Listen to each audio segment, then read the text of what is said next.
So now the red button's on. Now I just have to introduce myself, and I just say that this is Jackie Markham speaking to Ali Davies for the Kingsland Oral History Project. We're sitting in his living room at Steventon, Kingsland, right by the church. Ali, could you start by telling me when you were born and where you were born? I was born on the 24th of December. That's Christmas Eve, isn't it? It is, yeah. In 1928, by the Brook in Kingsland, Right. as far as I know. Mm-hmm. And I was born the same day as Russell Cooper, who was a friend of the family and a lawyer or something, and he lived up that way. But we can forget that bit. But that's where I was born, by the Brook. Right. Where Miss Wenham and Elliot lived. I know exactly. That's the Brook, yes, there. Yes.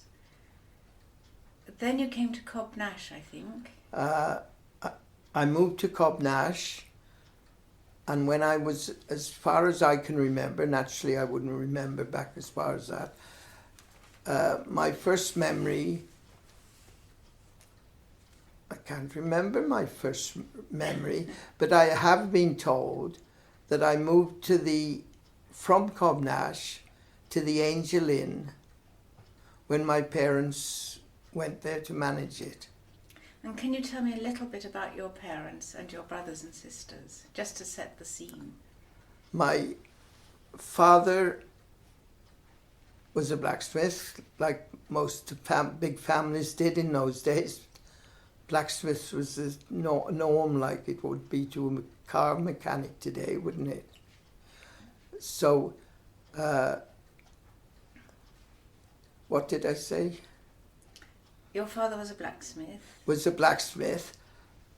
At Cobnash? And they all learnt their trade with my father, like, at the blacksmith shop in Cobnash. But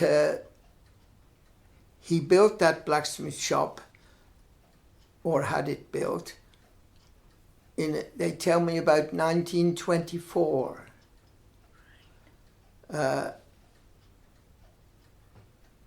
It was a very modern one in those days because it was on the main road into Leominster from the northern part of the area. Mm-hmm. And of course, in those days there were no motor cars. It was all horse and chap and horse, and they would come down from sort of the Wigmore area to go to the market in Leominster, billet their horses at the Black Swan. There'd be stables there to billet their horses while they went and did their business in the town. That would be in, I think it was about early 20s, like. Gosh. That I'm quoting now, as far as I can remember and what I've been told. My father was very big friend of Mr. Bright, the estate agent. Mm-hmm. They were both on the Dardanelles together. That was, the terrible thing, Winston Churchill's biggest blunder. My mother had a letter from presumably the government in those days to say that my father had been torpedoed at sea and believed missing, believed dead. And it was 2.5 years before she was told that she was one of the survivors with Geoffrey Bright. They were in the trenches together there for as much as 6 months at a time. Like, it's a terrible, terrible, horrible mistake of Winston Churchill's, like, because they landed the troops on the sands, presumably, or in the little sort of rough areas where they could dig a trench or something, and they were there for 6 months with the Turks just firing down on them like. Did your father talk about this a lot? He told me, he didn't used to talk a lot, but he would say a few things like. And him and Mr. Bright were in the same trench together. And they would have a little chat about it occasionally. He'd come out when my father was keeping the Angel. He would come out and have a little chat. And then if he'd got... In those days, if you had a house sale, it was a big thing, wasn't it? And everybody could go on for 4 or 5 days, like. One that I can just remember was the Arkwrights at Kinship Court. They did the refreshments for about 5 days. Because the Arkwrights was a big sale, like. Gosh. And Neville Chamberlain, the Prime Minister at the time, in 1924, I think it was, he was big friends with the Arkwrights, and he used to do the fishing from Kinsham Court down to the bridge at where now? You know where it is? Where is it, Jackie? Mortimer's Cross. Oh, there, yes. What is it, Sally? What, the pub or? The bridge there. It's just Lug Bridge, is it over? No, not as far as Lug Bridge. I don't know what the bridge is called. At Mortimer's Cross, though. That's a big distance. He was fishing, wasn't it? For Mortimer's. Yeah. Mm. Ali, can you tell me a little bit about your brothers and sisters, where you were in the family? Were you the oldest, the youngest? I was the youngest boy, and my sister Jean was the one year. She followed 4 boys, 4 girls, and I must have been 8, so I must have been 7th, mustn't I? And Jean was 8th. Yes. And can you give me all their names? My eldest one was George, who went to Australia, learnt his trade over there, and then they had a very bad depression out in Australia, and he came back and he took a job working for Captain Evans of Ayton. He was his carpenter, and he used to go around his farms doing the repairs. You know, Captain Evans owned quite a few farms in those days, which he sold off, like Sodgley and the one Ochre Wood belonged to him. Where several farms that I got a job to.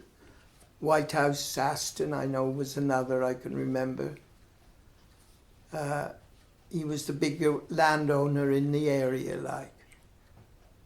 And my brother used to do his repairs, like, and we used to always shoe his horses, his hunters. Because in those days, like, hunting was a big thing. Mm-hmm. So every house street court had at least a dozen horses at one time. Would they have all come down to you at Cobnash, or did you go to them? We used to be the main blacksmiths just in the area. Mm. There were a couple of blacksmiths in the village, like, but they didn't shoe horses. I can remember in my day as many as, we would shoe as many as 14 or 15 horses on a wet day. Because on a wet day they couldn't work on the land. They would bring them into the blacksmith shop to have their shoes put on. And then horses going backwards and forwards from the Wigmore, Amesbury area going into Leicester would call at the blacksmith shop and be shot on the way in. And presumably... The blacksmith in those days was a big trade, wasn't it? Mm. And you would make the shoes from a strip of metal? Well, from iron. We would get from the iron foundry at Worcester. Come to us in strips like... My father was the fastest man making a horseshoes I ever knew. There was no one to compare with him. Like, he seemed to be able to go to a horse, measure his foot by a quick measurement, and then go back and make a set of shoes of 4. And he was a wonderful tradesman, father. My one uncle was head blacksmith at Answer's Brewery in Birmingham. And in those days they had 48 Shire horses over top of the brewery. Because there were no... They would go out in vans delivering beer all around Birmingham, you see. And then if you wanted in our particular case at the Angel, I can just remember it, we used to have, you would be, a certain gentleman would, from Worcester, would buy, you would buy beer from him, like, and he would order a railway truck full of beer, case beer, barrel beer, and it would all come to Kingsland station in those days. I can just remember that. That would be about about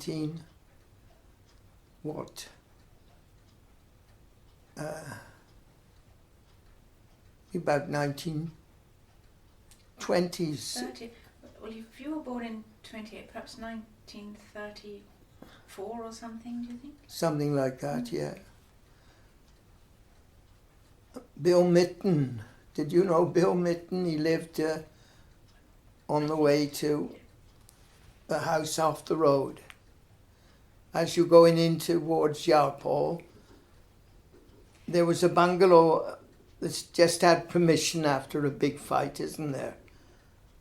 Can't you remember it? As you go up to Sodsley Farm, just past there. Do you mean 40 acres?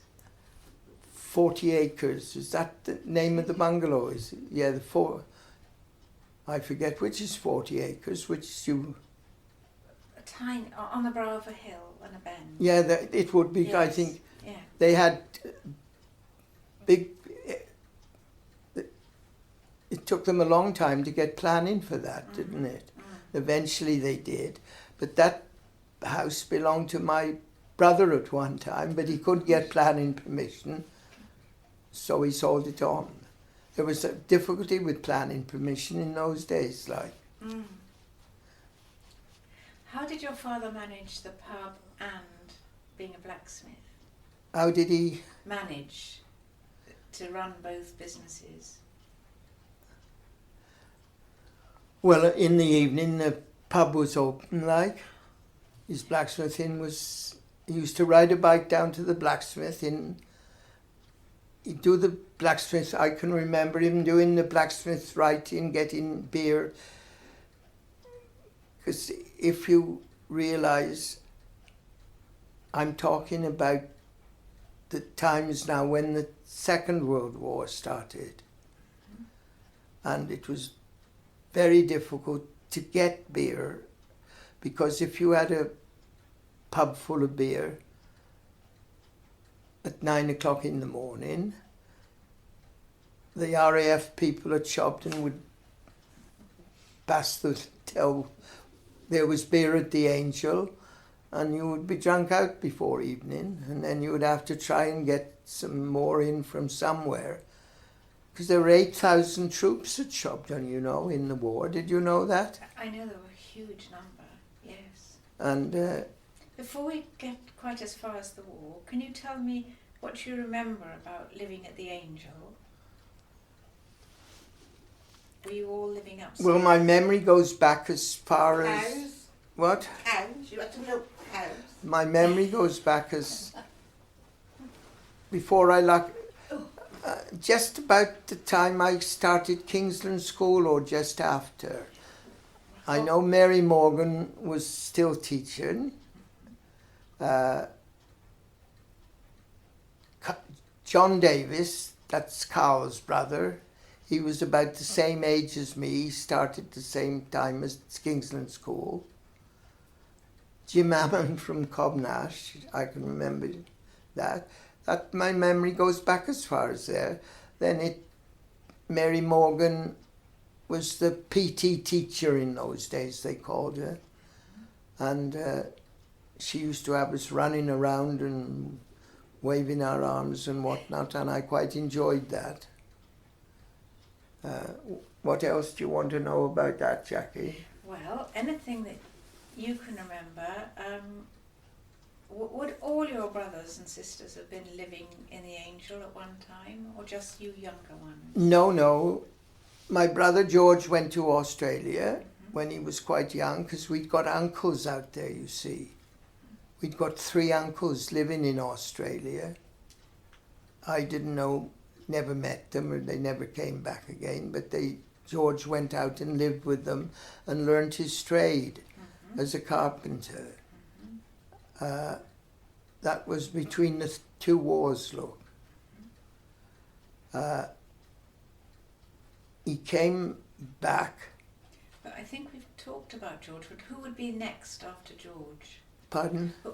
Which My next, George was the eldest, then Dorothy. She married the policeman's daughter. She was married the policeman, son I should say.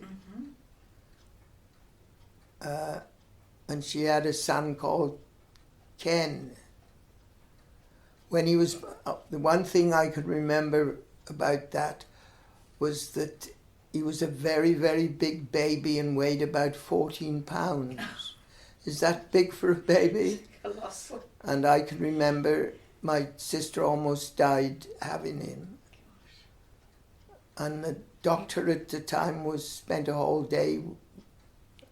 They were living at Hollybank, they were. Oh, I know. And that's where they were living. And I can remember Ken was the son, and he was I think he was 14 pounds or something, some big heavy weight. And my sister almost died having him, like. Who was next after that sister? Was another brother? There was George, my Dorothy, then Edith. Now, I don't know whether you want to quote this, but my father was away from the war, as I've told you. With my mother had a telegram,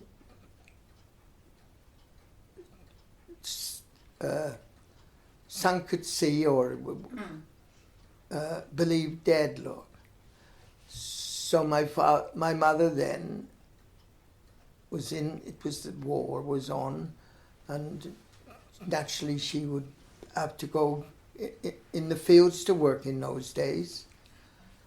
And I don't know how you would put this, but this is what I think. They never heard for 2.5 years that my father was still alive.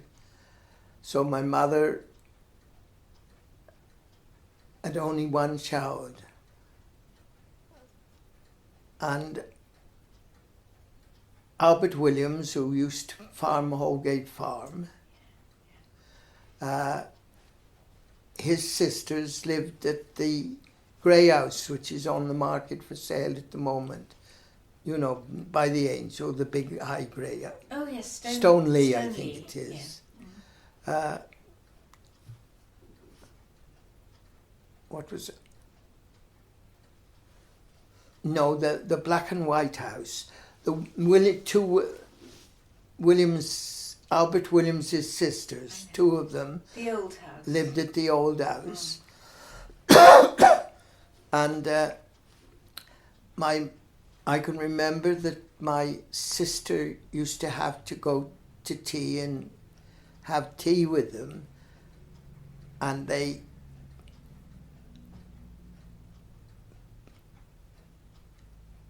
christened my sister Edith Blanche. So I suspect that being as that my father was away, my mother perhaps had another child. A romance. I'm not sure. I'm only presuming this. Because if he was away for 2.5 years and she'd only had one child,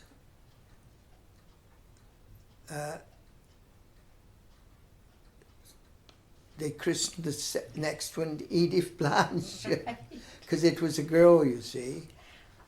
And who came So up? I suspect that they knew that, they suspected that the father was Albert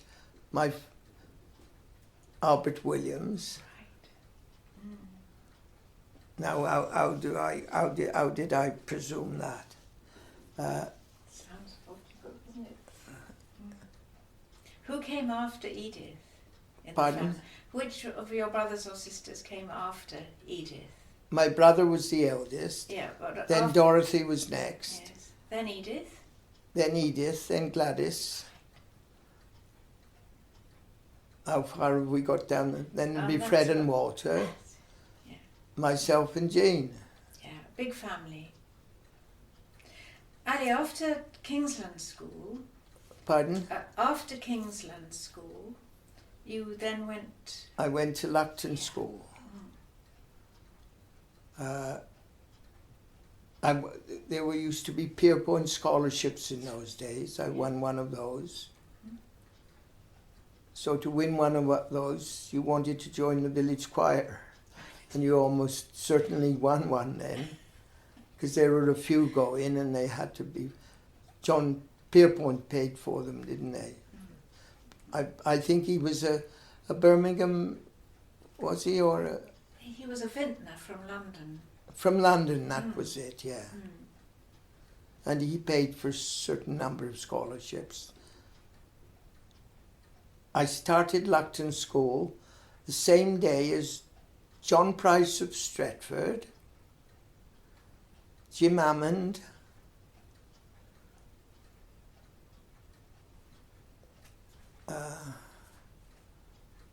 we were day boys in those days. We used to cycle each day to Luckton School, and there would be about as many as 25 of us from the village would sort of ride cycles to Luckton School,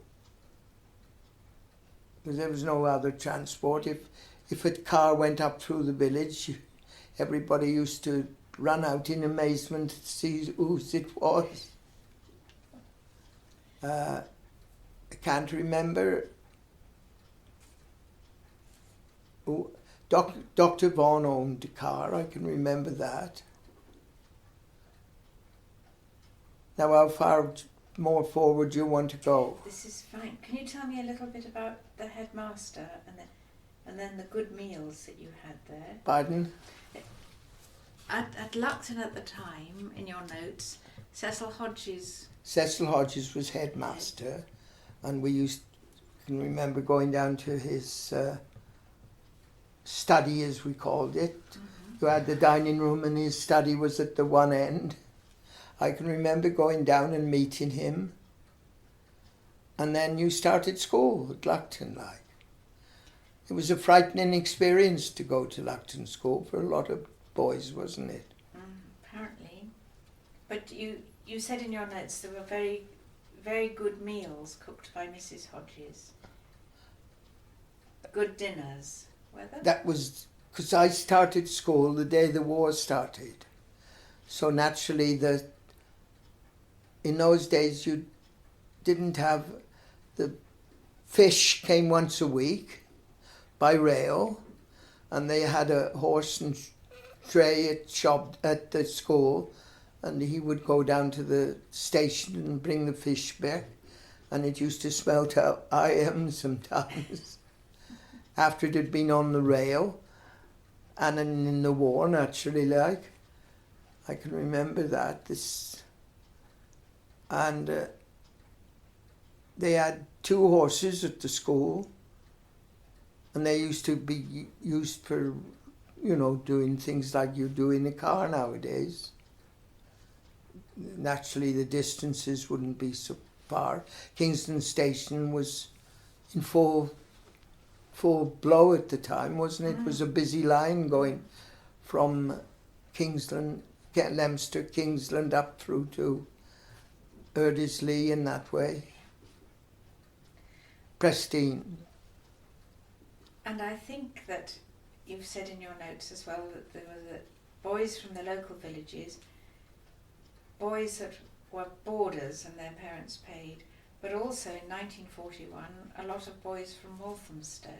From where? Walthamstow. Well, in the war they were evacuated, you see, and we used to go, during the war, we went out beet pulling, potato picking and everything. So we used to go out in an old bus from Shobden, about 30 of us. We would spend the morning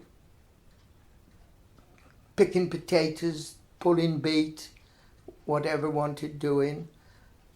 And then we'd go back to school, and the other section of the school would go and finish the other half off. And this old bus would turn up and take us mainly to the big farm on the aerodrome. Oh, right. The Ox House? What's the name of the farm? Is it the Ox House? Not the Ox House, the big farm right by the aerodrome. Not Shobden Court. You know the one I mean. Going out of Shobden towards Mortimer, towards the Pembridge.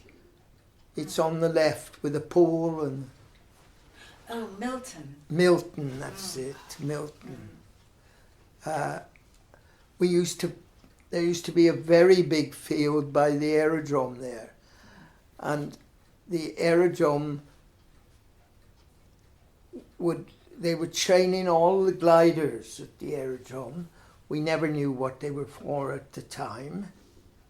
And on our way to school, some mornings there could be as many as 2 or 3 had come down in the surrounding meadows, which couldn't get back to the aerodrome because perhaps the wind wasn't right and perhaps the men didn't quite know how to drive them. Can you remember that? You've got that, have you? It was a big thing, the aerodrome, for us at our age, because we used to go and pick potatoes in that very big field right adjacent to where the planes came over, and we used to throw potatoes at the gliders as they came in. And one day one of the officers came and he dressed us down in some order. We must have but Shobden, we didn't know it at the time, but they were training the glider pilots. They were the first men to go in eventually when they tried to recapture Europe again, didn't they? Yes. Most of them were trained there. A lot of them were killed in the war. See, we know it now, but we didn't know it at the time. They were trained, so they went over France, and then they glided down to the bridges. The bridges were the things that had to be taken first in France, because that's where... It's amazing. So Germany was trying to stop them blowing the bridges up so that over the 1 or 2 of the big rivers out there. And they trained. But there were a lot of men trained at Shobden. They went. Naturally, we got to know them in the pub.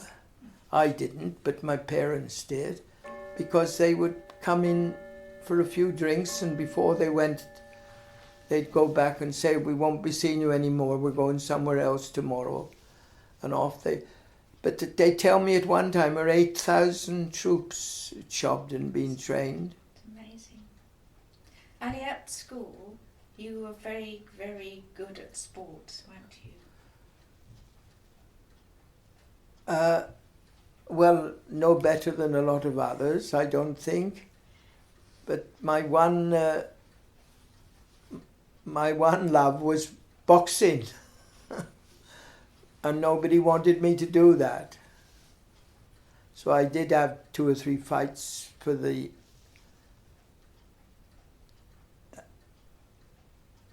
I represented the county at the Albert Hall. We were up in London and I boxed at the Albert Hall once. Incredible.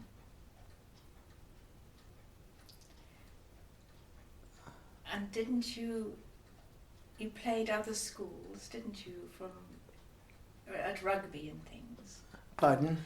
You were in the rugby team at Luckton School, and you would play against other schools in the area. Yeah, I was in the first 15, as we called it. That's right. And we went out and played, Leominster Grammar School, Hereford High School. And we just started, after the war then, we just started playing Christ College Brecon and 1 or 2 of the, schools they play today, like. Mm. And how would you get to these other schools? Well, with this old bus, I suppose. I can remember, yeah. The one on the way to Aberystwyth, isn't it? Not to Aberystwyth. You go... What's the little... You go to...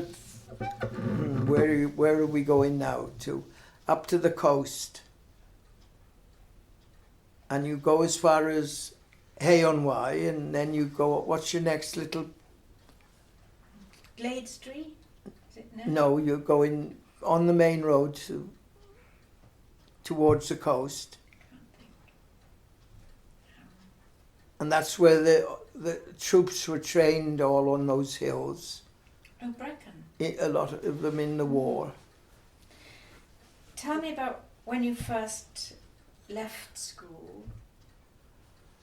Were you 16? I wanted to go in the army. That was my ambition. But I'm not certain, but at the time,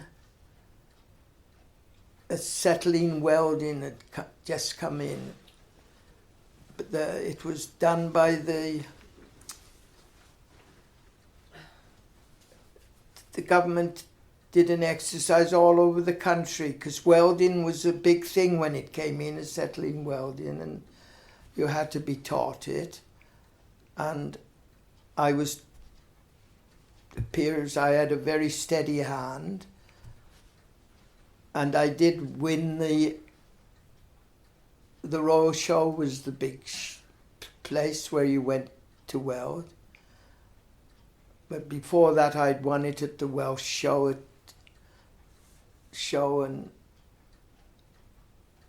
I went to this. I had a very steady hand, they tell me, and gas welding requires that.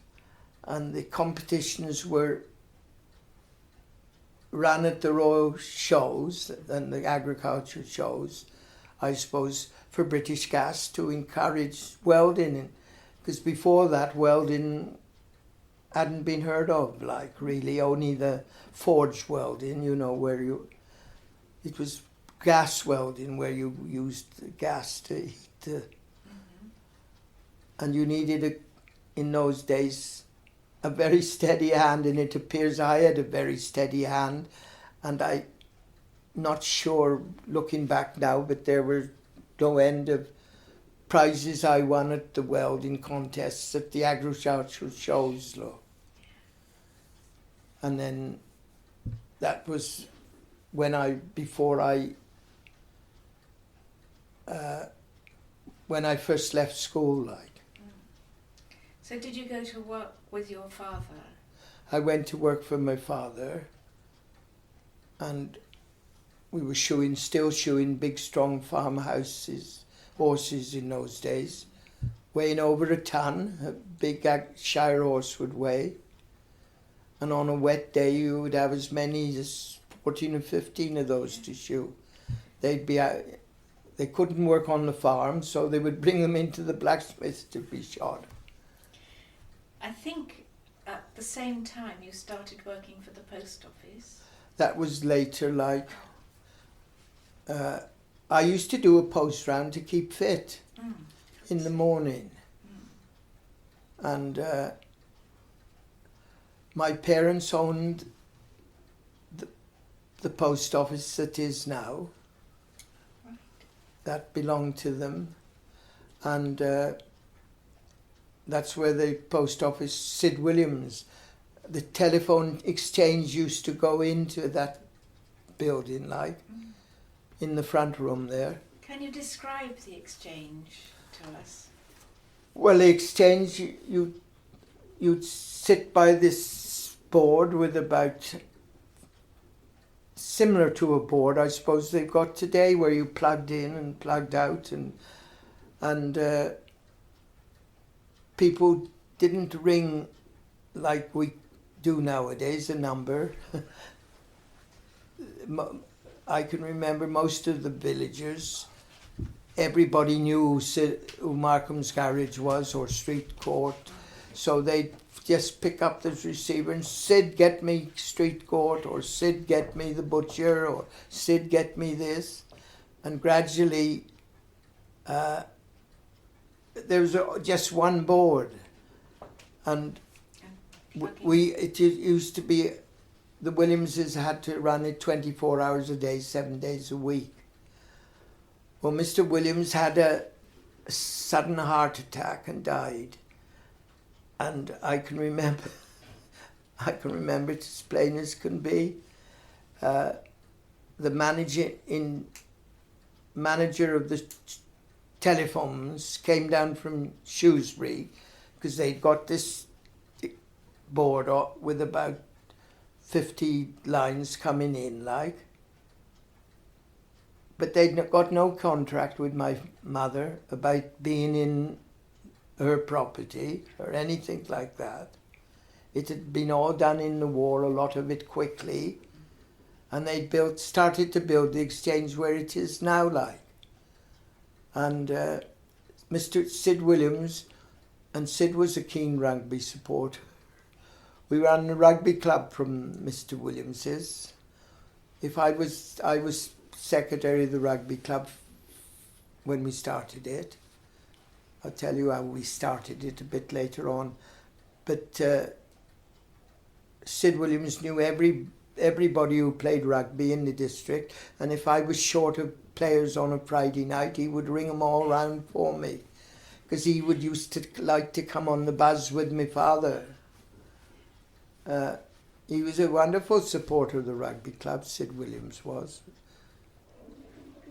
Many nights I'd be busy down at the Blacksmith, and I'd come home and Sid would say, "What you messing at? We haven't got this team together yet." And eventually we'd get a team to rugby boys to play on the Saturday night. That's how we started the Rugby Club, really, from the post office. With my Sid and me, we would have to get 15 or 16 players, like, to play if we were playing in Birmingham or somewhere like that. And of course, what had Geoffrey Vaughan done? He'd just come back from Cambridge. Geoffrey and myself were down at the river one day, and Brian was the England captain. He'd been picked to play for England and the captain. So we were very proud of that, like, so we wanted to do something, so we wanted to start a rugby club. So Geoffrey and me were down by the river, and we talked it over. I expect Geoffrey did most of the talking, but he talked me into doing it with him, and we started a rugby club. And that's how we started it, with nothing. My parents had an old hut at the Angel where the visitors used to come and change, And the other boys, some would change down at Dr. Bond's, some at my brother's at the shop, some at the Angel. That would be the home side. And then we had a hut out the back, which we had made into a changing room for the visitors, like. And within a couple of seasons, we were playing very, very good rugby. Where was Better your... rugby, I think, than... Because we had Brian was the England captain, Jeffrey had got his blue, Derek had been away at Bedford and he'd played for Bedford for several years. So it got the three Vaughns who were very, very good rugby players. And then you got Trevor James, who was most probably one of the best players we ever had. He was dedicated to us. He used to play for North Midlands regular, but he would only play for the Lactonians on a Saturday. He wouldn't go and play for anybody else. He'd always got to play with his brother John, who was a very good rugby player as well. And so those were two very good rugby players. Then you'd got Jeffrey, who got his blue, playing rugby, myself, and the Sparers from Alton. They were strong. Several of those played rugby for us. And gradually, we started this, Jeffrey started this rugby. You've got the date, haven't you, somewhere? In your booklet, yes. Yeah. We started it, and Jeffrey went back to Cambridge and left me carrying on as secretary. And Bert Cramp, Bert was a great supporter and a player of the rugby club to start off with. John James and Trevor came. He wouldn't play anybody. Trevor could have played for England if he'd have played, if he would have left our club and played for a better club. But he wanted to come back to help. Well, you know about John and his sheepdogs, don't you? Wonderful. Trevor used to like to come and help John with his sheepdogs at the weekend rather than... He'd play for us and he could help with his John on his Sunday. Yes. But John always had a chapel for young children on first thing on a Sunday morning. This is all at Show You would go Heath, to the chapel and then, yes. I suppose... there you are. John was always there to teach you anyway. I can remember going to chapel. And there were three or four chapels in the village. There was ours. There was the one that's up North Road now, that's 2. There was one by Bengry's Garage, 3. And another at Cobnash in the buildings. That's knocked down. It was an old chapel opposite where my granddad used to do a lot in running with that one. The one opposite where the Bill Summers lived. I know. You know the road goes up. Well, it on the left where it used to be Harold Golf had his... Yes. I his, didn't know it was a chapel. Yes. He was a wonderful tradesman, Harold Yes. Golf. Wheelwright. Yeah, wheelwright, that's it. Can you He tell used me... to make the wheels and we used to have to put the iron on them. So he'd do it perhaps a dozen wheels at a time, and we'd have a big blacksmith, a big fire at the blacksmith to heat the iron up, and a special thing in the close to it where we clamped the wooden wheels down to, and then you heated the iron and dropped it on them and cooled it out, and it pulled all the wheel together like. Because he was really just opposite you, wasn't he? The Who opposite was that? side of the Herald Golf. He was right on the corner, Yes, and we he were was just so down below close. on the left. Yes. The blacksmith's still there now. Mm. It was quite a modern blacksmith shop in those days because you had a very good place. On a wet day, we could shoe as many as 20 horses. Ali, you must have worked very closely with Harold. Can you tell me a little bit more about him? Oh, he was a real character. I could tell you a lot of things. If he was, Lady Ward was at the Shoblins, you see. So Harold would, she was a very prim and proper lady, like. That was the mother. Not the mother, the mother, and there was Miss Ward lived with her, like her Miss Lady Ward and Miss Ward lived at the Shoblins, and Harold used to go there to do their work, and I've heard it myself. If he was doing a job and he'd shout, "Lady, come here, this fucking thing I can't get right," and she used to accept it, like, "This bloody thing I He was very loud, Herald Golf was, but very good tradesman. But it was Lady Ward used to think the world of him. No, she couldn't swear in front of anybody else, like, but she would accept it. Did you didn't know the Wards, did you? I remember Miss Ward. Can you remember Miss Ward? Yeah. I remember the big sale. They had like you were saying, a sale probably took more than a day of the contents of the Shrublands. I do remember that. Yeah. When she left. Ali, just going back to the old Lactonians Rugby Club, which you started, what field did you play on? Was it the field that's now St Michael's Avenue? When I think I've got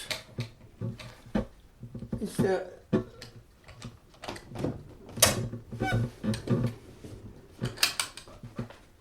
you've got a book about the old Lactonians, have you? Have, yes. I think it's all in there.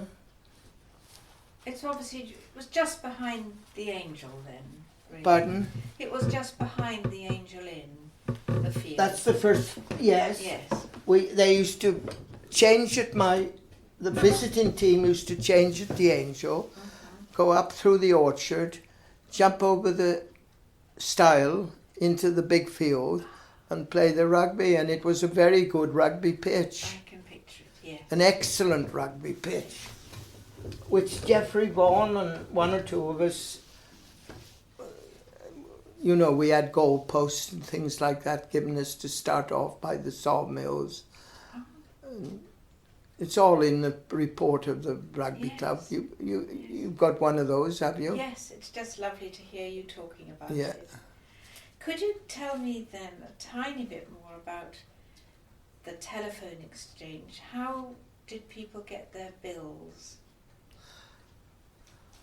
Well, we used to run the telephone, and Hazel and myself wanted to get married. So property was thing of the past. There was no way you could afford to buy a cottage or something in the village. It was too expensive. If one came up for auction, you were completely...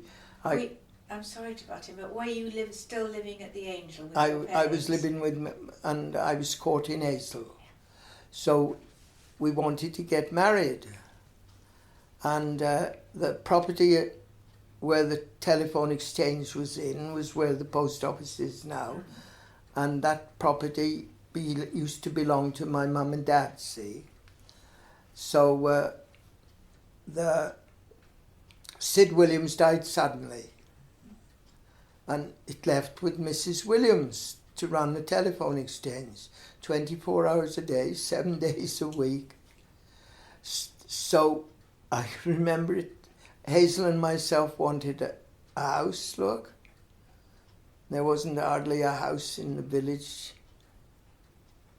that you could afford. I can remember one or two little there was only about 3 houses that came on the market, and they went sky high, and we couldn't afford them, you see.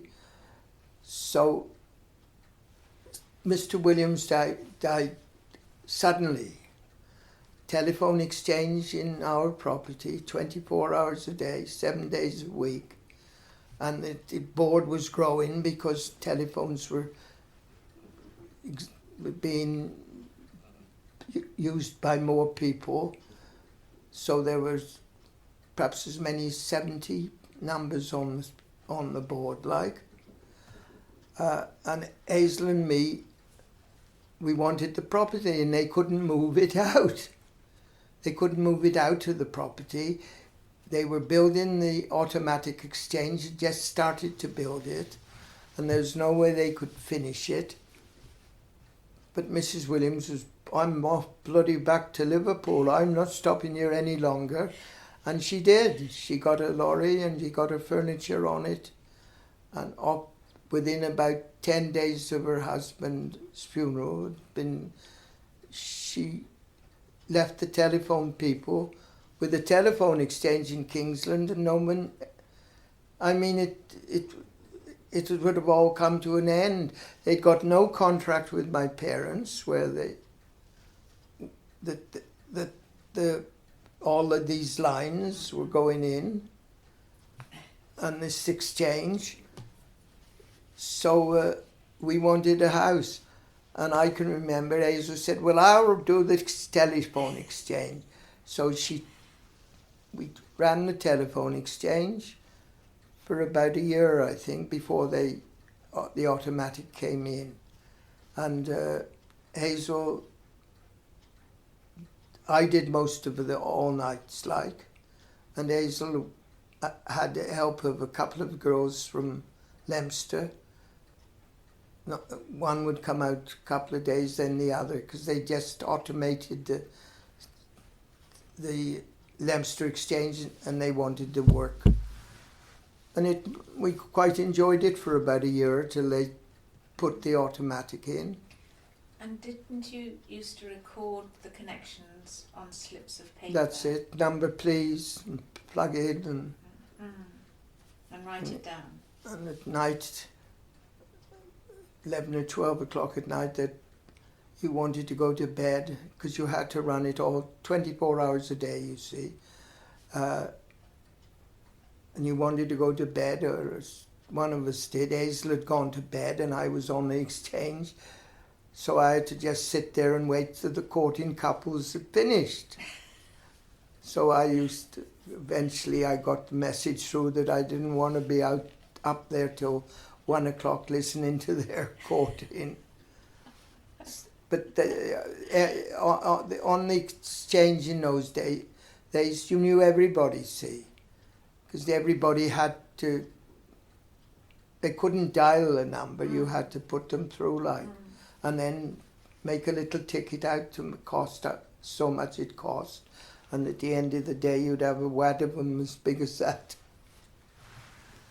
But what happened to those tickets? Those all went to Shrewsbury, where they were priced by somebody there, and they sent the bills out then. Amazing. And I believe there was no bathroom or anything in the cottage at that time? No, well, like most properties in the village, the sewerage went down through the bottom end of the village. It used to stink terrible, and gradually people all went on to it, so eventually they put it underground down the bottom end. But in those days, most of the cottages, all they had was an outside toilet with a bucket, like. And that's how we had it at the post office. But when we moved there, I dug a big cesspit at the back. People used to have their own cesspit.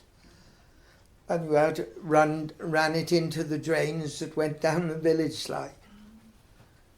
And when we went to the post office, it was a bucket and dig a hole in the garden. But after I eventually put it to a flush thing, which was very modern in those days. There weren't many had them. Amazing. Ali, we've talked for an hour. Do you think we should stop? Yeah.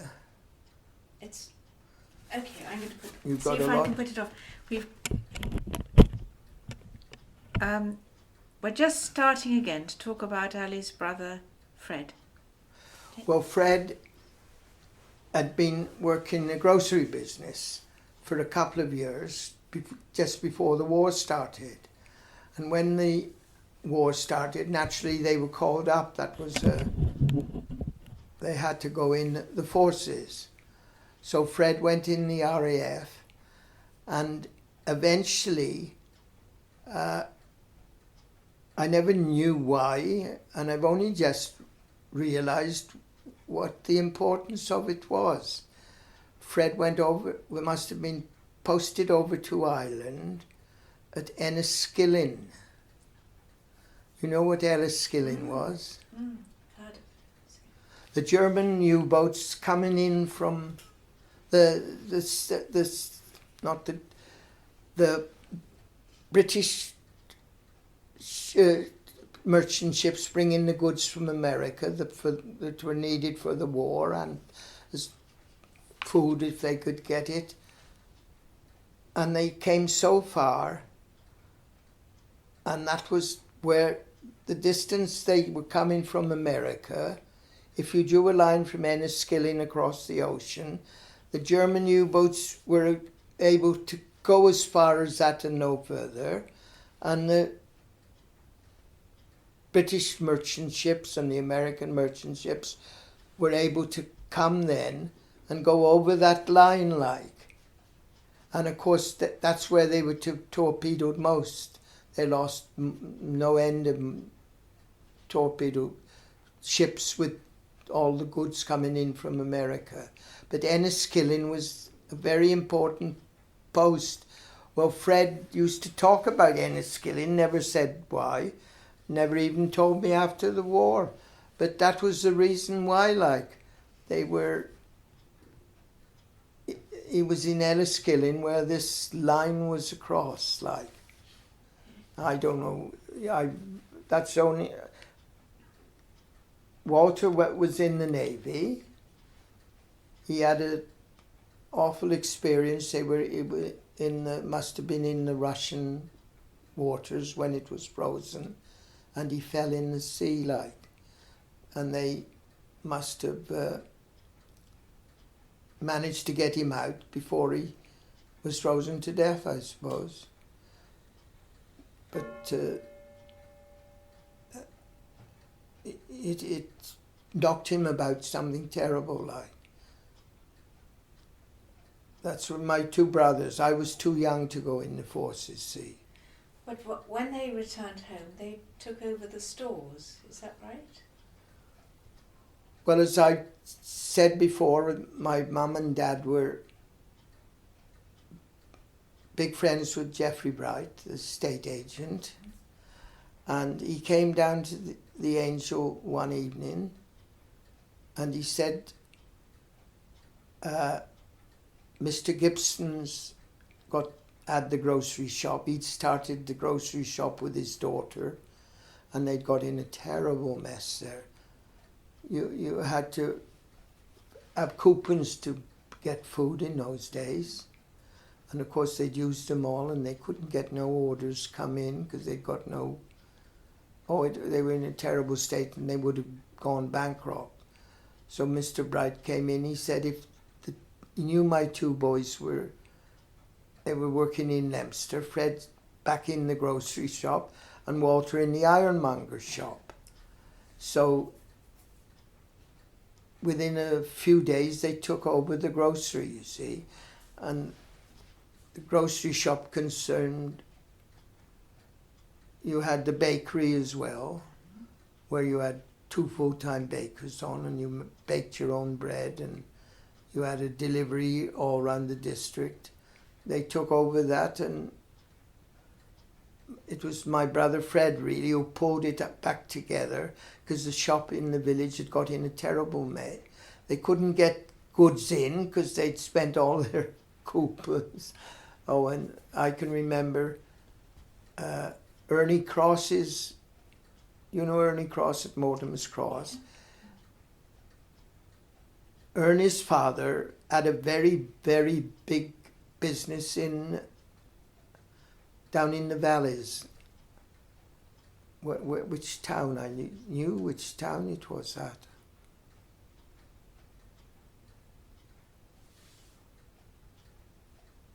And it was a grocery business. And he helped the boys quite a lot in letting them have food. To buy food, you had to give coupons to the government. But by some reason or other, he'd got an excess of coupons, and he used to bring them and let the boys have them, and they were gradually able to build up the trade of the shop again. And they built it up into a very good shop. Like, took them about 7 or 8 years, and they'd got 2 very good bakers baking the bread. And Fred, neither of them were happy in the grocery shop. Walter wasn't too bad, but he didn't really enjoy it. Fred hated it. So Fred, he found that the RAF at Crednill, he knew the commander there before, when he was over at Enniskillen. And so Fred went there and got a job at Crednill, and he finished up, there's a report about him in one of the papers which I've got here. He finished up as at Crednill. It's what they didn't call it Crednill in those days, did they? It was the RAF place. Oh, Fred was secretary to the commander there, and he worked there. They sold the grocery shop out. They worked it up to a good trade. Like, I don't know who they sold it to. I was trying to think. Was it to Jimmy James? Oh, pardon? Was it to Jimmy and Pam James they sold it? Oh, to Jimmy James. Oh, Jimmy James, the RAF man. Yes. Oh, and he got it in a terrible mess, didn't he? He hated it. And he almost closed it down, because the person, it did close down, didn't it? And the lady who bought it was the firework people. Who makes the fireworks? I don't know. Well, the big firm. Not Smiths. No. Her firm, her parents or something to do with the firework people. So they sold it, and they were very lucky to get rid of it, and they went to live in. Fred went back to Crednill as secretary to the commander there. Did you? And Walter had a job in a furniture shop. And your younger sister Jean worked there, did she? Pardon? Your younger sister Jean, did she work at the shop? She worked a bit at the shop and worked at the Angel. And at the time, like, the war had just finished, and 2 or 3 years after the war, things were very difficult to come by, weren't they?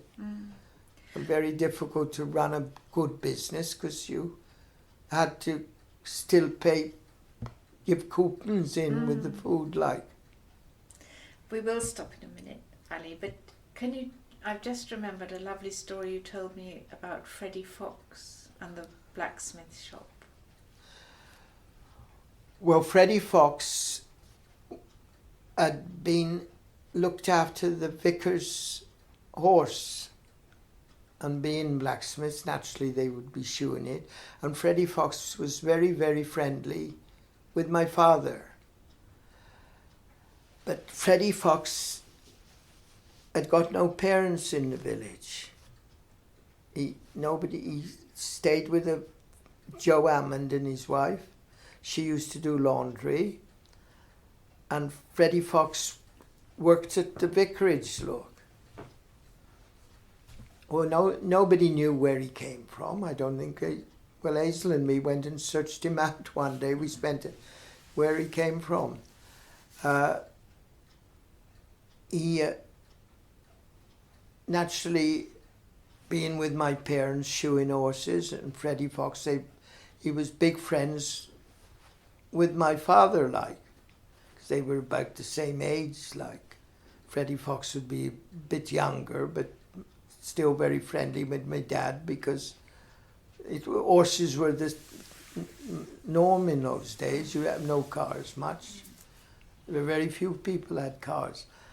And Freddie Fox must have been, this is what I'm presuming, nobody knew where his parents were and where he'd come from.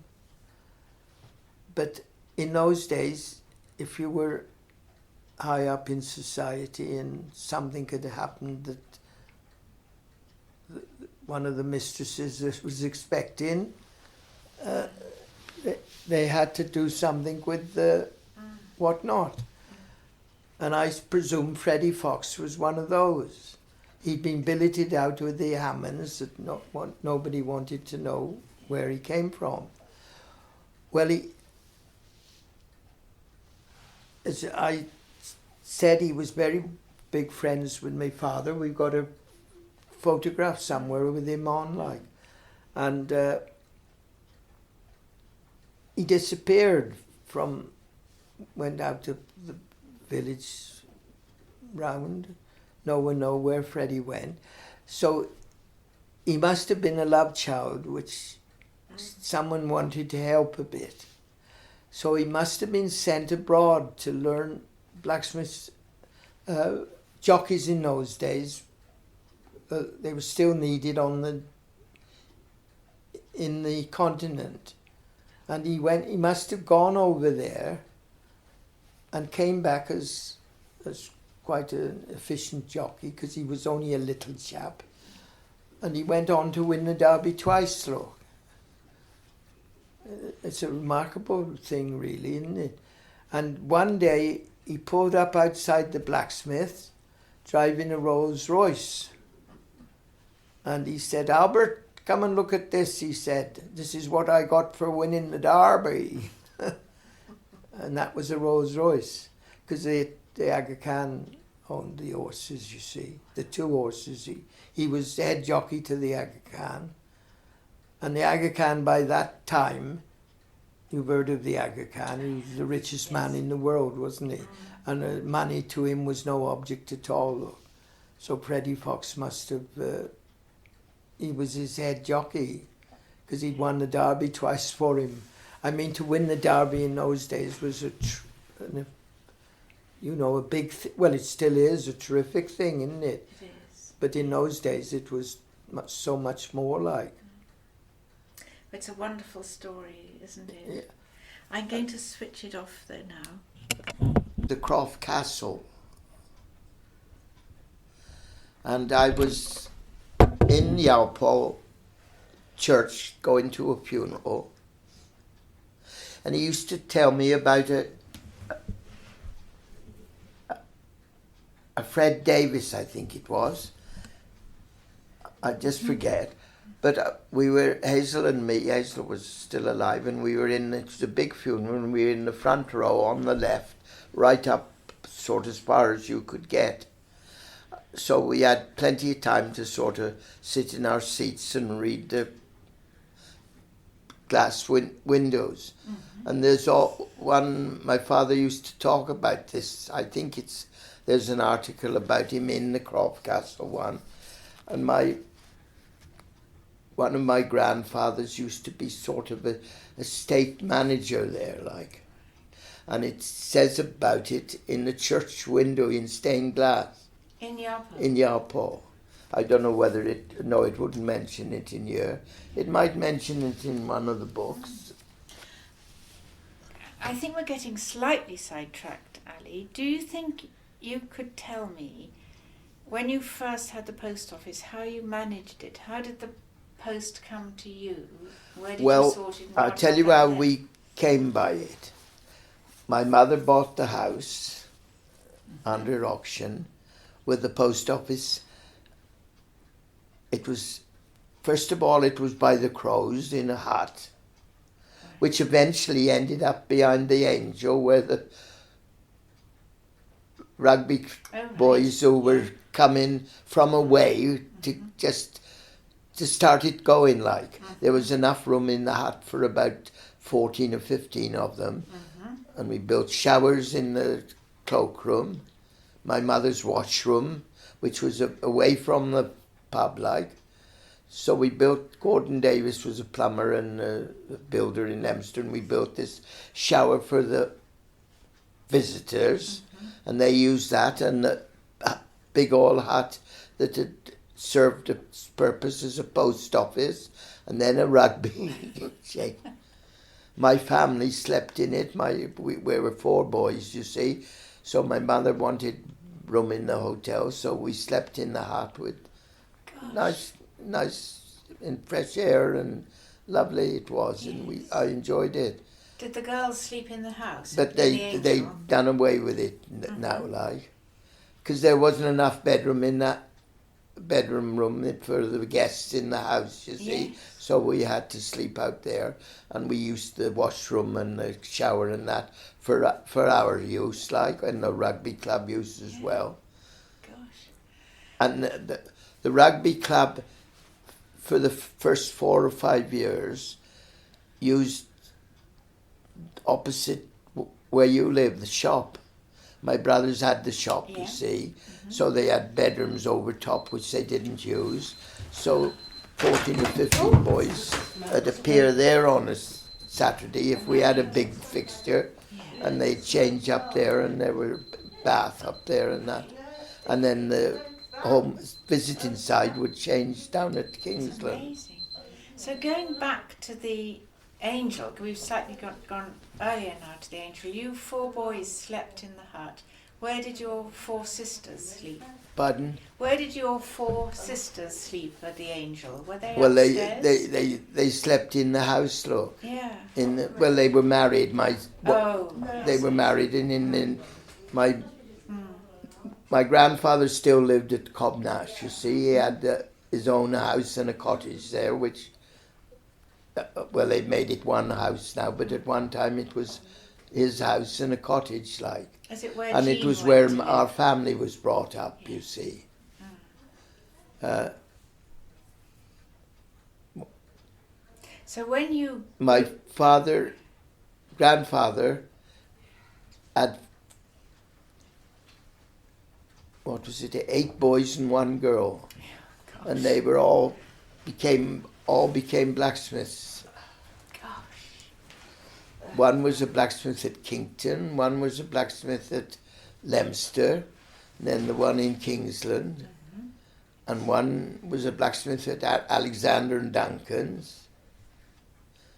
That was before the war, like.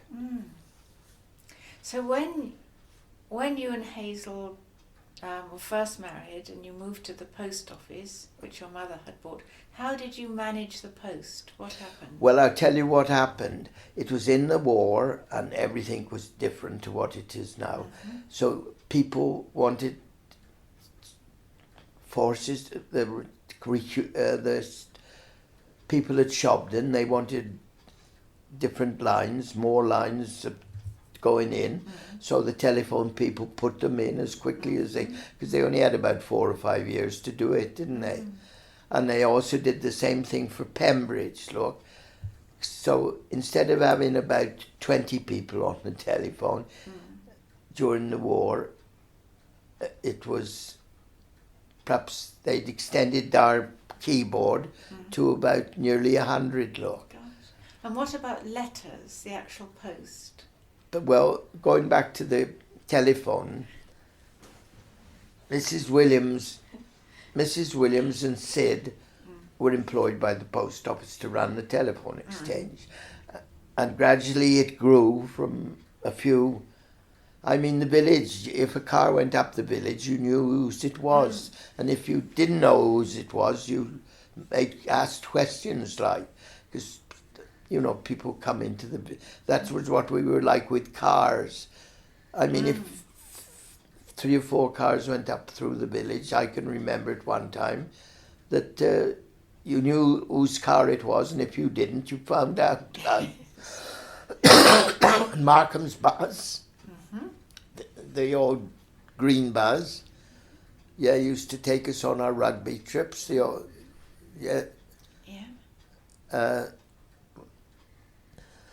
But going back to this telephone exchange, you know what a telephone board is like? Yeah, absolutely, yes. Well, before the war, there weren't a lot of people on the perhaps 50 or 60 at the very most.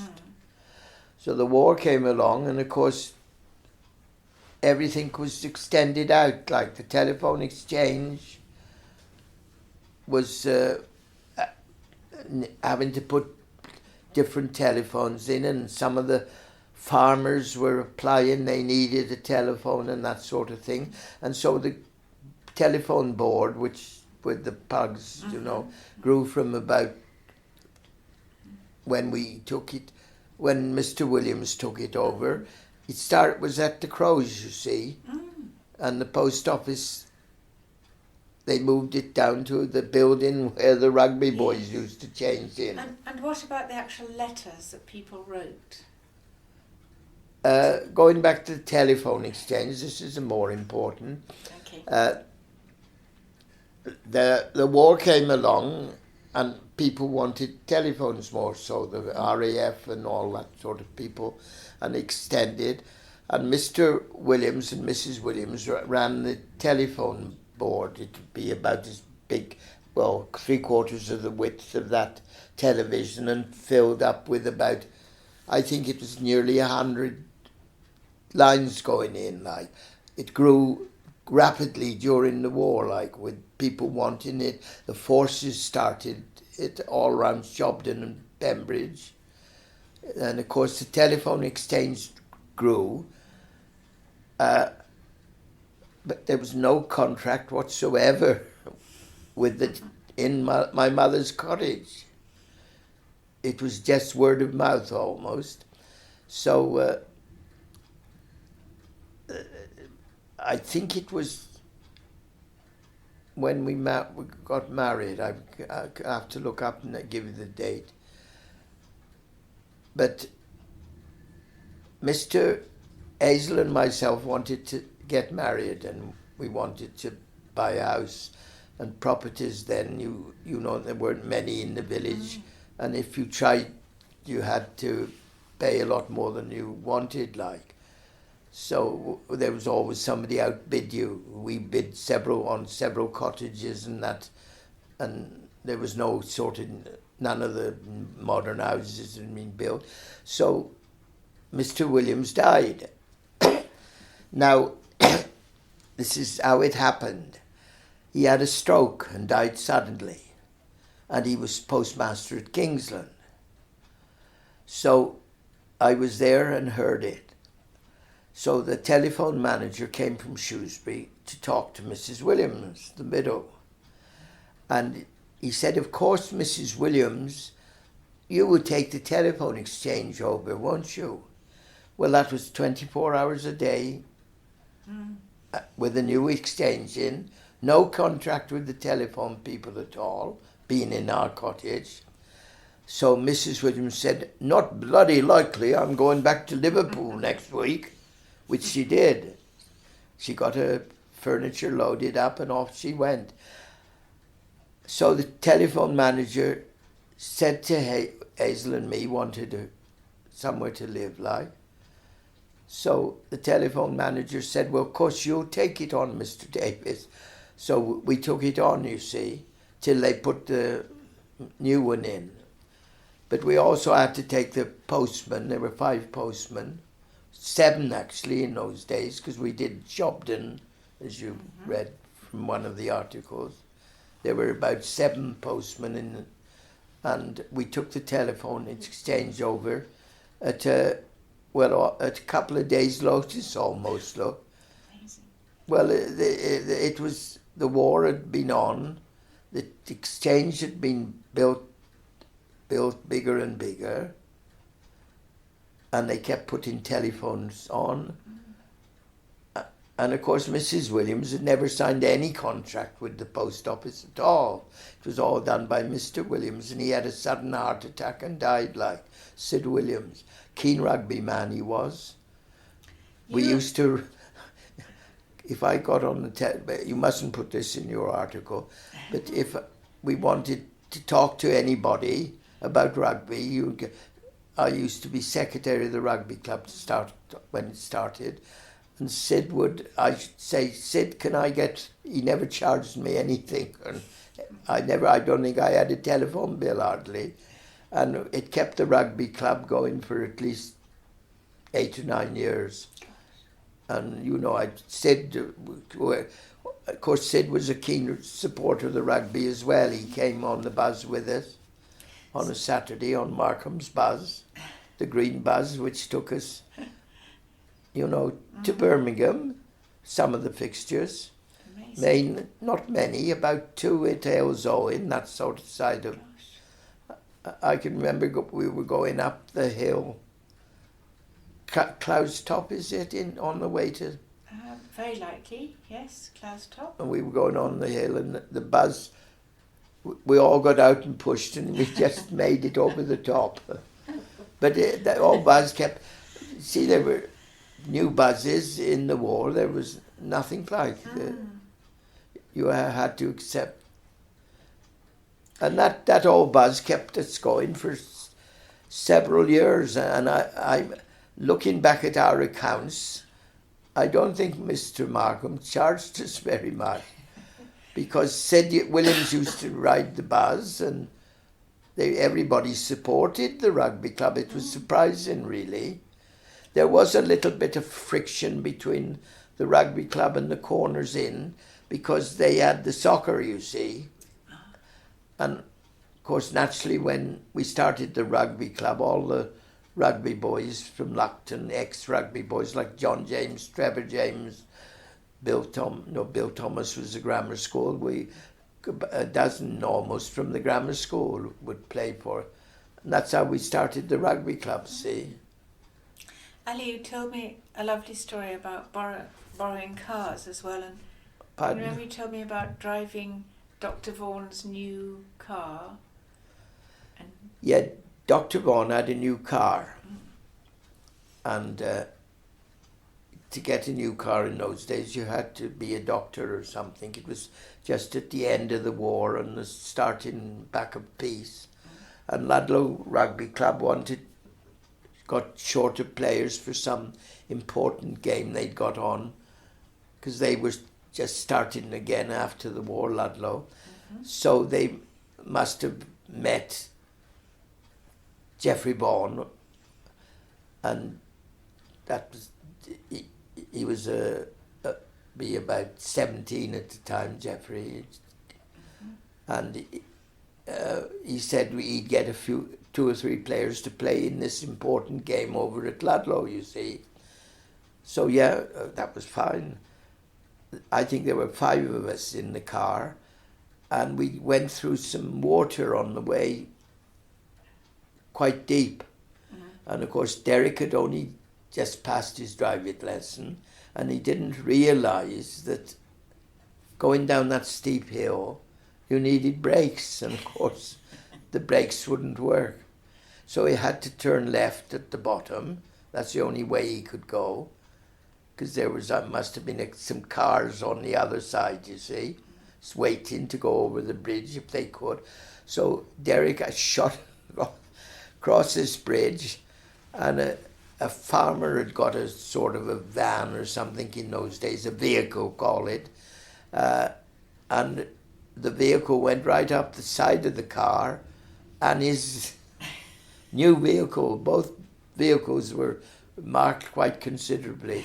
And of course, when we got home, the Dr. Vaughan looked at it and he said, well, I shall have to get a new car every every rugby game or something. I forget the actual comment. But you'd have thought he'd have gone mad, wouldn't you, with a new car? But he was very helpful to the rugby club, Dr. Vaughan. He was our first treasurer, and a lot of things went by. You know, people were helped by him, I know, like out of his own pocket.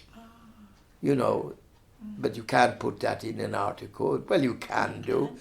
It's what But you he was remember. very helpful to the rugby club, Dr. Vaughan was, very helpful. And Mrs. Vaughan, they used to have about 5 or 6 people, players, changing in their bathroom, look. Oh, right. That's right. And the Hamlin Williamses would have 6 or 7. And going up the village, my brothers would have, if we had a busy day, they'd have nearly 20. Because they had big rooms over the shop and they weren't using them all. Look, they were 3 stories. So the one big room was left for several years for the home side to change in, and the visitors changed in this hut by the back of the Angel, like, that had been Kingsland Post Office for some time. But when we started the telephone exchange, you see, the telephone, Miss Sid Williams died suddenly. Can I just interrupt there, Ali? Because you've said before about Sid Williams Pardon? dying. Is it round about this time that you would have made the doors for the Priory Church? No, that was later. Could you tell me about those? And all Well, I'll that? tell you about those in the middle. Okay. But the telephone exchange, it was wartime. Farmers and staff and all that from Shobden, they'd got their different phones because they were all billeted out in huts round in the woods and people's there. So the telephone lines were going into our exchange at Kingsland. And Sid Williams died suddenly. No contracts had been signed, whose property it was in, and who was going to go on running it. So the telephone manager came down in his chauffeur-driven car from Shrewsbury. I can remember it quite well. And he said, of course, Mrs. Williams, you'll be running the telephone exchange, won't you? She said, not bloody likely. I'm going back to Liverpool. And she did. She loaded her about 8. So the telephone manager then pleaded with us to take the exchange on 24 hours a day, 7 days a week. So Hazel, we wanted to get married, look. So we took the telephone exchange on, and Hazel, I got 2 girls, and the post office as well, every bit of it, like. There were 7 postmen there then, and we delivered the mail all up round Gatley, Shobden and Pembridge and all that way. And Hazel and me were, in those days there was no storage in the village. If you haven't got a septic tank, so we hadn't got a septic tank at the post office, nor Captain Hamlin Williams next door. And he wasn't going to have one, and he wouldn't let us have one on his property either, because we wanted it. So we survived with a little shed and a bucket. And I think most people in the village at the same time. Yeah. And that was just after the war, mind you know what time year the war finished. So I can remember Richard came along a couple of years after we were married. So I dug I forget what you called them in those days, a sort of a place where you're drained into, and then onto a sort of an old storage that went down the village. Oh, yeah. And of course, at that time, there was no storage in the village, so you were lucky if you could get into some bit of drainage somewhere before the sanitary was put in, the water. Yeah. That came about, I should imagine, about 1950, didn't it? As late as that. Or even a tiny bit later. Yeah, and In an the 60s, I think. interesting thing about your property, I don't know whether you've heard it before. Tell me. Well, it belonged to a Mr. Hamer. I know. Reg Hamer. Hamer, Mm. and he worked for Markham's, from your Brian's father, Yeah. and it'd be Father. Brian's father. Yeah. And he lived in your property. And the war came, and he had a corset factory in Birmingham. He made corsets for the ATS girls and that sort of thing. I didn't know. And food was very scarce. So he bought Reg Hamer's, your property. There were 2 orchards at the back. I think they're still there now, aren't they? Yes. Yeah. And he said to Mr. Hamer, of course, Mr. Hamer, you'll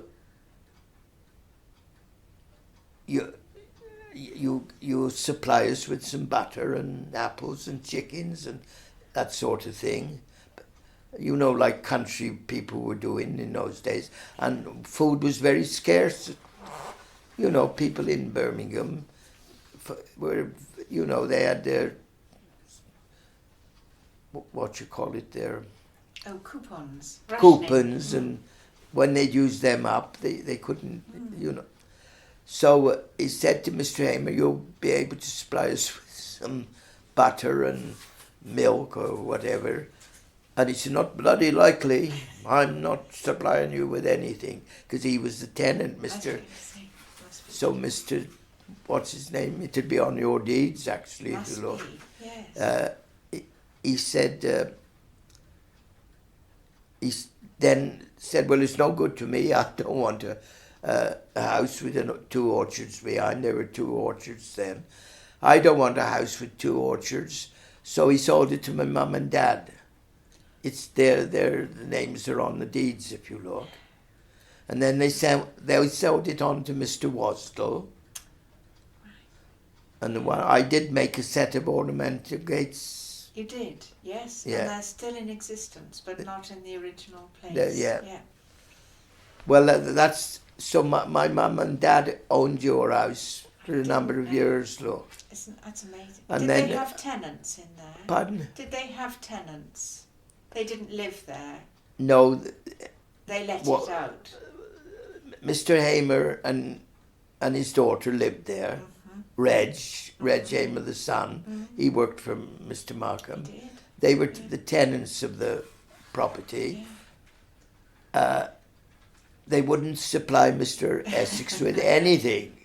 So he came back to the Angel and said, I bought a bloody place, because I expect he had plenty of money working for the forces and that sort of thing.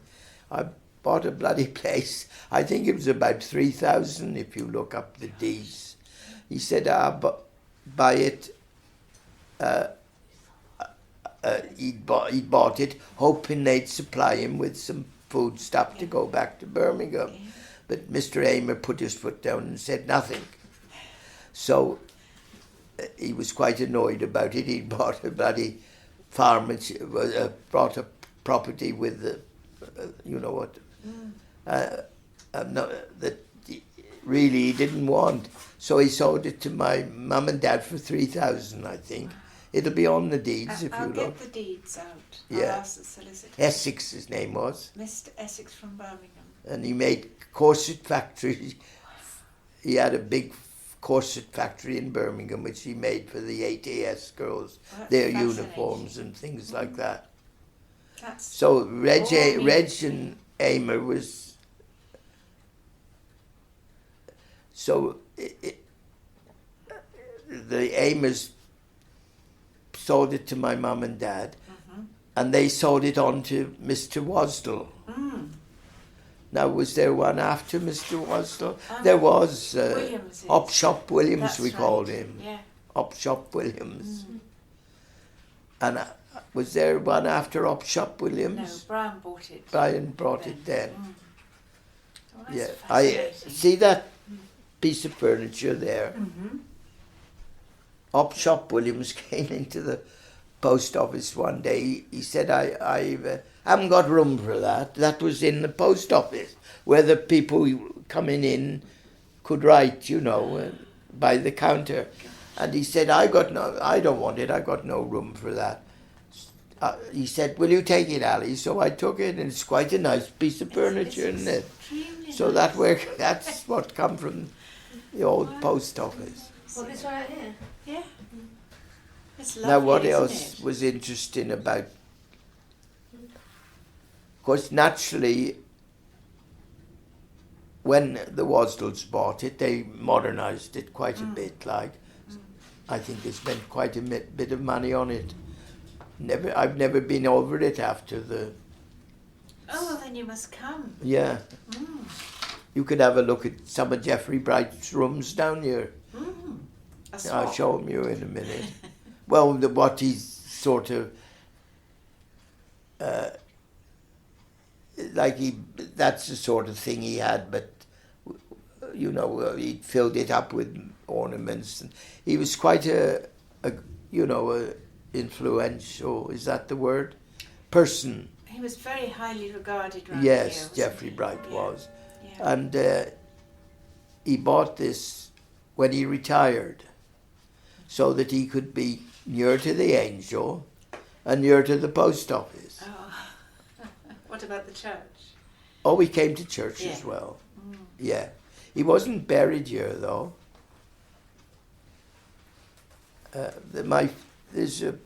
You've got articles about my father's funeral in those things, Good. and my grandfather's, I think.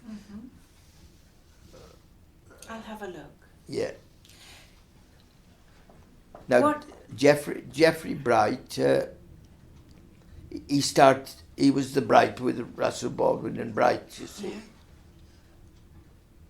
The one person, I forget who it was, who was a partner in the firm, was the MP as well, I think. I forget who it was, because Geoffrey Vaughan came back from Cambridge, and he'd been in you got the Conservatives, and what's the other one? Oh, Liberals? Liberals. He'd become a Liberal supporter. So the Liberals were the sort of the middle of the road people, weren't they?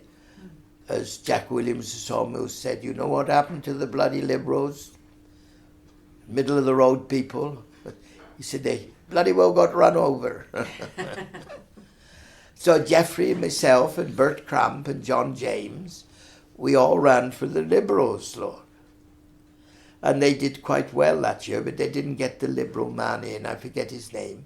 But I know he went out to one of the Isle of Man or somewhere in one of those islands and was prosecuted for sleeping two men in a bed. It was before the to-do with sort of, it was illegal, wasn't it?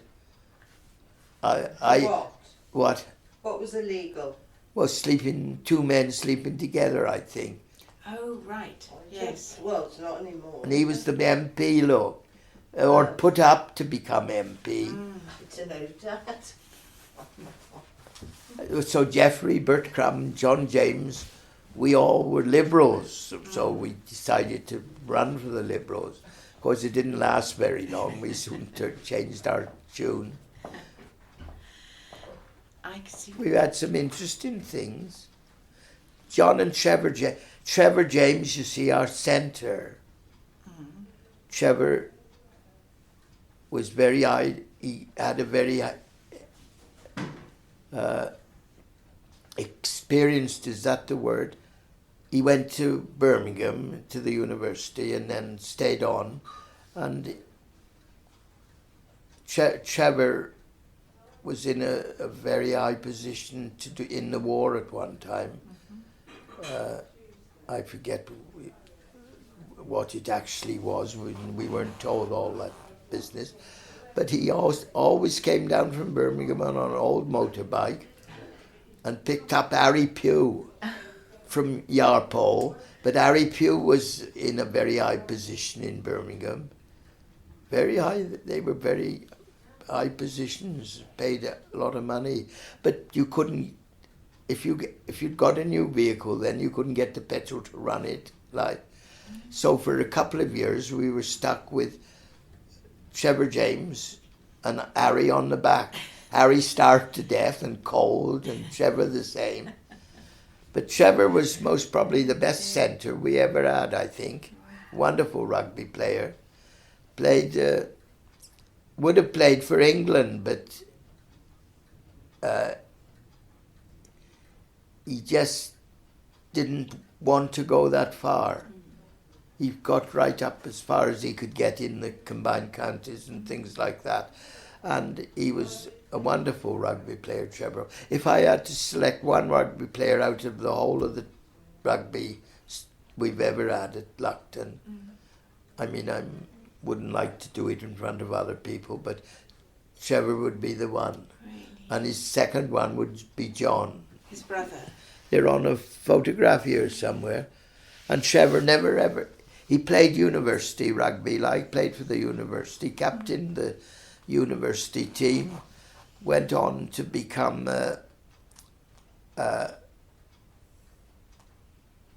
North Midlands team, and from then he had the opportunity to play for England.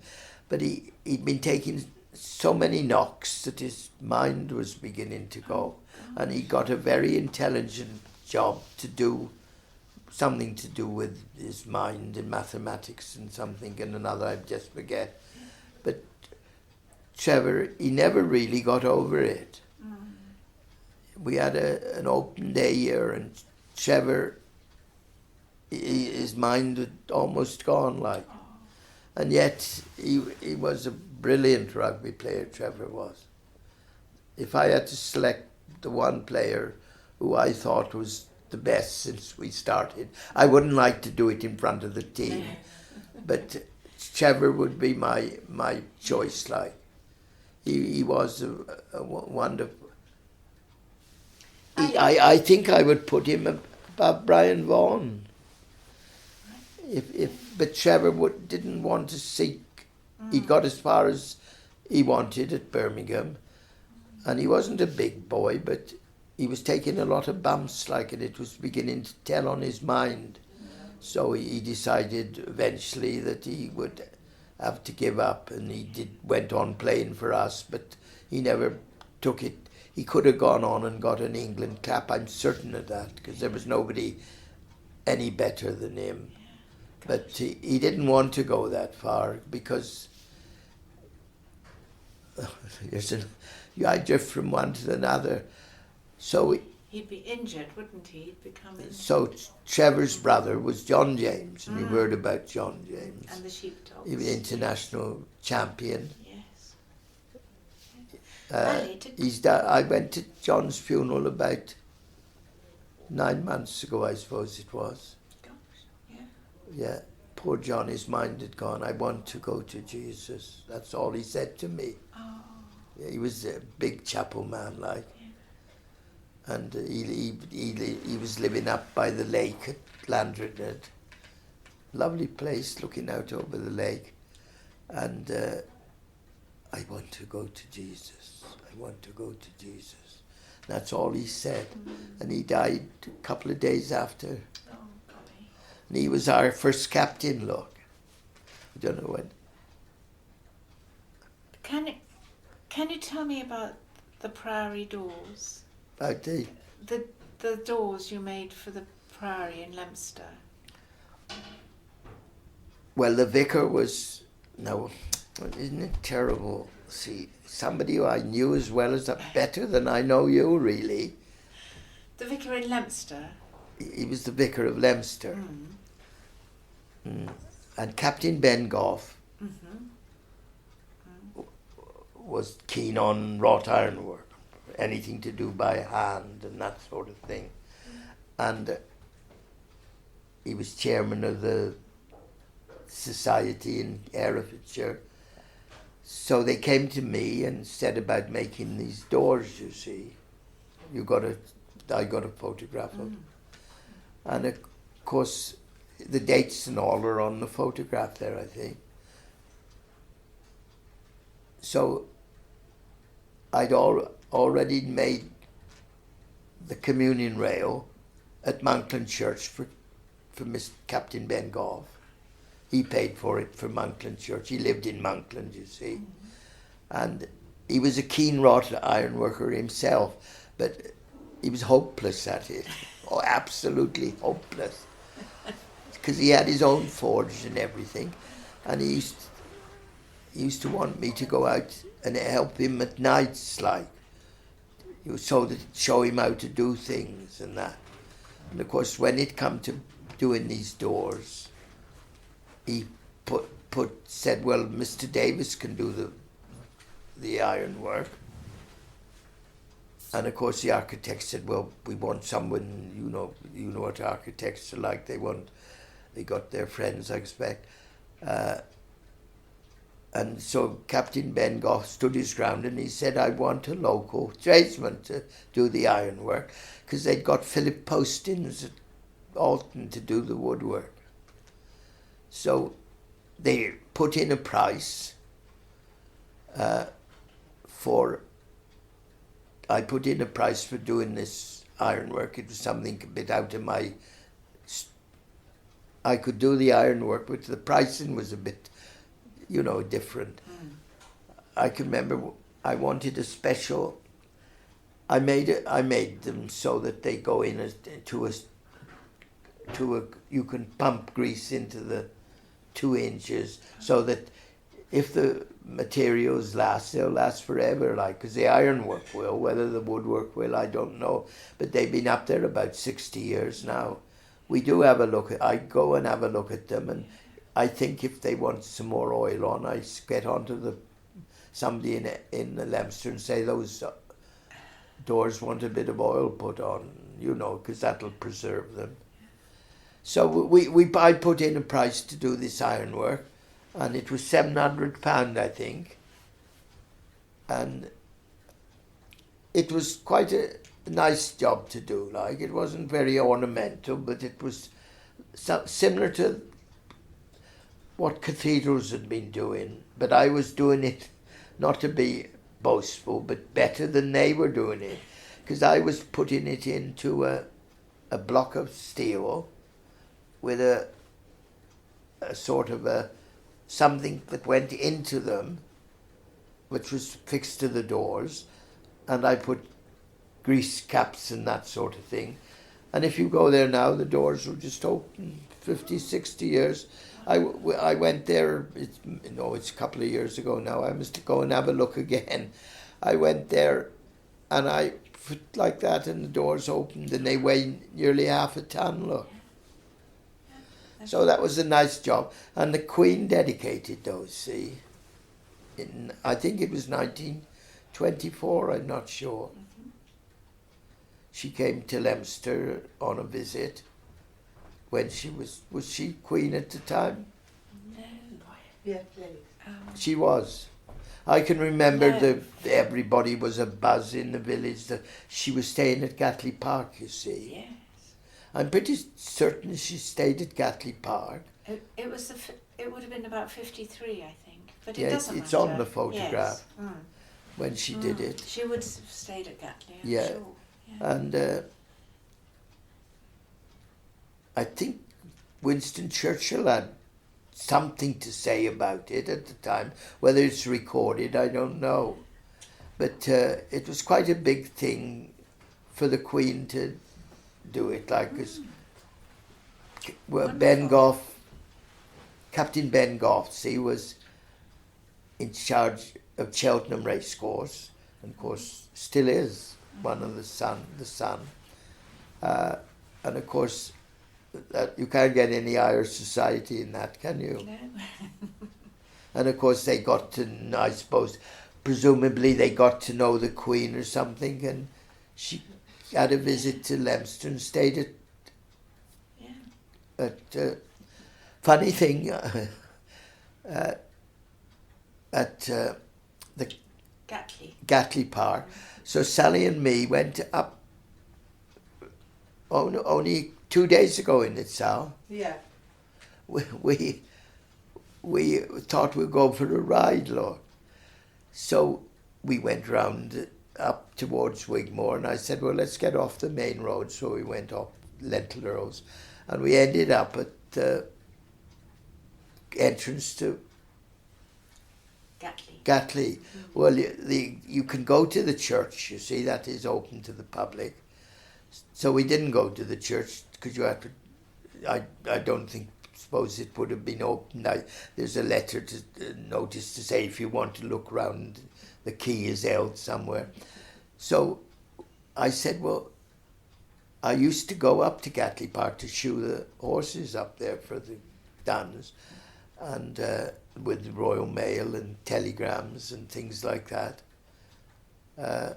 I took one very important telegram up there, but I better not say anything about that.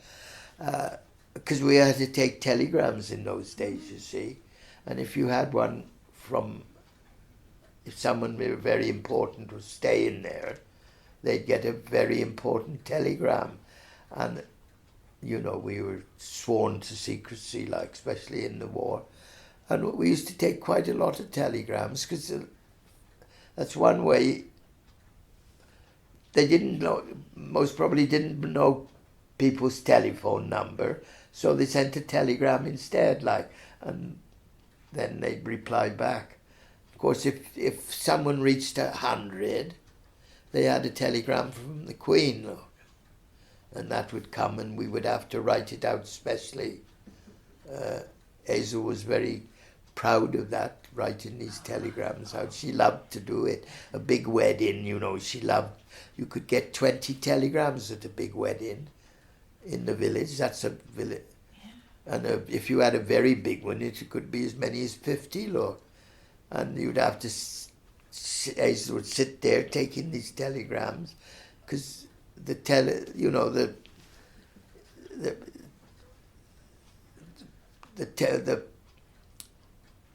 they hadn't got the sort of thing of modernisation we've got nowadays. It was an old-fashioned telegram, and it was, you wrote, they told you over the post, and then you wrote it out, look, and took it. So I think Hazel must have wrote half a dozen telegrams to the Queen over one time and another, where people, if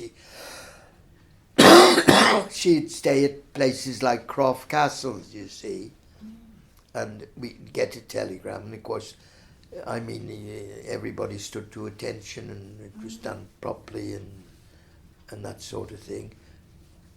And when you got there, I can remember one, Sally's year now, I can remember one interesting, I had a telegram for Croft Castle, and you must have been a baby, Sal. Yeah. And when I got to Croft Castle, you were crying your eyes out like you always did if you were put down. And so I got the telegram, I thumped the door, and out came Lord Croft. Yeah. And somebody else came out as well. It must have been something to do with him, and they wanted to read the telegram as well. And so it ended up with Sally being plonked into Lord Croft's. And he thought it was wonderful. And right up till the time, till a few years ago when you were working in the post office, he'd wait for you to go and serve him. He wouldn't wait. He didn't want anybody else to serve him except Sally. Only me, yeah. Oh. You can remember that, Sal? Yeah, I can remember that, Dad, yeah. Yeah. Oh, how I was lovely. working in the post. He was a lovely chap, Lord Croft, that Lord Croft. Yeah, he was a nice man, yeah. Of course, they had a sort of a very unhappy episode. One of the young Crofts shot himself, didn't he? Up in the woods. Yes, he did. Yeah. That you wouldn't want to put it in your... Yeah, it was... I wonder which...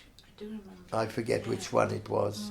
He'd been at Cambridge or Oxford, and I think the education was too much for him, and so he shot himself. And you know who took the cottage over it up in the woods? The man, Matt Finn. Matt Finwright. Matt Finwright, well done, Sally, who illustrated Andy Pandy. Yes. He's lives up at Borth, not at Borth, the other side of the river. What is it from Borth? You got the Oh, Abu Dhabi. Abu Dhabi. Yeah. He's got a lovely house in Abu Dhabi. Gosh. And I've been there a couple of times, and I have found him there once, like. Wow. And but a couple of times he's not been there, like, because he got, weren't we silly? There you are, life goes like that. But he'd go, I'd have a telegram for him. We must have your edition to go in handy pandy by so and so. And I used to take this telegram. I hate the little sod. I can't stand him any longer. And he'd shake. But he'd produce these things to go in his whatever. Where did they have in the national papers at one time, weren't they? He was very sought after, Andy Pandy. And we had, if I had one drawing of his, Andy Pandy, you know, the ones he drew before he became. We haven't got one. What would they be worth today? Masses. Yeah. Masses. Yeah. Original. The actual script, which I don't know what I did. see, he would write out a script, look, and we would have to take it back to the post office, and we'd have to phone up wherever every telephone number, because he hadn't got telephones up there, and there was no others. So he used to get telegrams, see, and he'd get a telegram, we must have your script for Andy Pandy. Oh, I hate the little, I won't tell you what he used to say, I hate him, I can't stand him any longer, he's driving me mad.